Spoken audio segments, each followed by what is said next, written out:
అయ్యా ధర్మం అనే మాట వినబడొద్దు, రోడ్ల మీద బొచ్చలు పట్టుకొని కనబడొద్దు. బిచ్చగాళ్ళు లేని రాష్ట్రం చేస్తానికి అసెంబ్లీలో చట్టం చేసింది మిజోరాం సర్కారు. అట్లా అని అలా బొచ్చలు రాయేస్తలేరు. సపరేట్ గా రిలీఫ్ క్యాంపులు పెడతారట.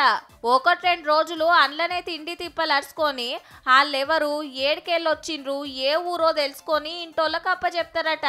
బిచ్చగాళ్లే ఉండొద్దని గింత గొట్టు నిర్ణయం తీసుకున్నారంటే ఎందరున్నారో ఎంత సతాయిస్తుండ్రో అనుకునేరు. తిప్పి కొడితే 100 మంది కూడా లేరు.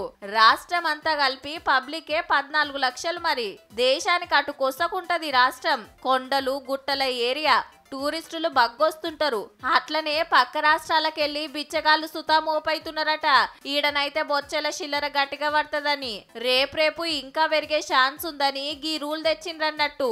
ఈ ఎట్లెట్లా చేస్తారో గాని మన హైదరాబాద్ లో సుతా రాత్రిపూట సపరేట్ డ్రైవులు పెట్టి కొందరిని ఇంటోళ్ళకు అప్పచెప్తే వివరాలు తెలియనోళ్లను షెల్టర్ హోమ్లకు పంపిండ్రు. కానీ మొత్తం బిచ్చగాళ్ళు లేకుండా చేసుడైతే కష్టమేనబ్బా.